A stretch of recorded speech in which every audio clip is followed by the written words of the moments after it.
우리나라 대표 연구자들과 함께 다양한 연구 분야에 관해 깊은 이야기를 나눠보는 코너, 국대들의 연구실 시간입니다. 오늘은 한국전기연구원을 방문해 보겠습니다. 정밀한 건강 진단을 위해 사용하는 MRI의 핵심 기술은 초전도 전자석인데요. 어떤 기술인지 조영식 책임연구원과 함께 이야기 나눠보겠습니다. 어서 오십시오. 네, 나와주셔서 고맙습니다. 자, 우리가 흔히 건강검진이나 질병을 진단할 때 MRI 촬영을 하잖아요. 네. 근데 그 이름도 어렵지만 그 원리는 대부분 더 모르실 것 같습니다.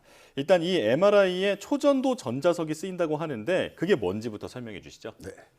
MRI는 인체에 강한 자기장을 가해서 인체 내부 영상을 얻는 장치입니다. 네. MRI는 강한 자기장을 만드는 기술, 그리고 영상을 획득하는 기술이 핵심인데요. 강한 자기장이라는 것은 최근 병원에서 널리 사용되는 MRI 기준으로 보면 3테슬라를 말합니다. 이 테슬라고 말하는 것이 자기장의 크기를 나타내는 단위이고요. 네. 촌도 전자석은 우리가 촬영하고 싶은 인체의 특정 부위에 3테슬라의 자기장을 만들어주는 것이고요. 기존의 전자석 기술, 즉 구리도체나 연구자석을 이용해서는 우리가 원하는 만큼의 큰 자장, 3테슬라를 만들 수 없기 때문에 초전도 전자석 기술을 사용하고 있습니다. 그렇군요. 그러니까 초전도 전자석이 MRI의 핵심이다 이렇게 보면 될 것 같은데요. 구체적으로 어떻게 작동하는 겁니까? 네, 그 MRI라는 말을 이해하면 쉽게 이해할 수 있는데요. 네. 마그네틱 레조넌스 이미징입니다. 그러니까 자기장을 이용해서 뭔가를 공명시키면 영상을 얻을 수 있다는 것인데요. 네네. 아주 큰 자기장을 가해주는 역할을 초전도 전자석이 하는 것이고 그 큰 자기장 하에서 인체에는 수분이 있고요. 네네네. 그 수분 속에는 수소 원자가 있는데 그 수소 원자를 공명시키면 그 신호를 측정해서 이미지로 만들어줄 수 있는 그런 기술입니다. 아, 그렇군요. 그러니까 거기 안에 있는 원자를 공명시켜서 네, 그 이제 어떤 반대되는 반응을 이제 보는 맞습니다. 네네, 그렇게 그런 됩니다. 기기라고 이해를 하면 될 것 같은데요. 자, 그런데 전기연구원에서 개발한 기술이 스마트 인슐레이션이라고 하더라고요. 이건 어떤 기술인가요? 네, 고온 초전도체가 1986년에 발견됐는데 네. 아직까지 초전도 전자석으로 상용화되지 못했던 가장 큰 이유는 초전도 전자석이 탄나는 이유입니다. 아, 저희 한국전기연구원이 만들었던 기술은 초전도 전자석을 타지 않게 보호할 수 있는 기술입니다. 탄다라는 거는 뭐 때문에 탄다라는 건가요? 네, 초전도 전자석은 초전도선이 사용되어지는데 초전도체가 아닌 상태가 돼버리면 아주 큰 저항체가 되게 됩니다. 예, 예. 그러면 그 저항체에 의해서 흐르는 전류하고 반응하게 되면 아주 큰 열이 나게 되고요. 그러면 타게 되는 것이죠. 네, 네, 네. 자, 그렇다면 그것을 막기 위해서 이제 새로운 물질을 사용하셨다라는 건가요? 네, 저희들은 스마트 인슐레이션 초전도 전자석 기술이라고 명칭을 했고요. MIT라는 물질을 사용하는데 네. MIT는 메탈 인슐레이터 트랜지션이라는 물질입니다. 예, 예. 이 물질은 저온에서는 아주 큰 부도체이고요. 발열이 나게 되면, 즉 네. 온도가 올라가게 되면 아주 빠르게 저항이 감소하는 수만 분의 1, 수십만 분의 1로 감소하는 특징을 가지고 있습니다. 네. 이 물질을 이용하면 초전도 전자석에 발열이 발생하게 됐을 때 급격하게 출력 자장이 줄어드는 것을 감지해서 초전도 전자석을 보호할 수 있게 되는 것입니다. 그렇군요. 이게 정확히 상쇄하는 물질이다 이렇게 이해를 하면 될 것 같은데요. 자, 그렇다면 MRI에서 발열 문제가 발생하는 원인은 뭔가요? 학계에서 많이 연구했는데요. 한마디로 말씀드리면 정확히는 알 수가 없습니다. 그래요. 네, 원인은 초전도선이 특성 자체가 균일하지 못하다든지 기계적 문제가 있었다, 혹은 냉각에 문제가 있다라고 추정은 되지만 네네. 정확히 알 수 없고요. 어쨌든 결론적으로 초전도 전자석에 발열이 생겼다는 것은 초전도 상태가 깨졌다라고 볼 수 있고요. 이 경우에는 결국 초전도 전자석이 타고 쓰지 못하게 되기 때문에 아주 중요한 일인 것입니다. 그렇군요.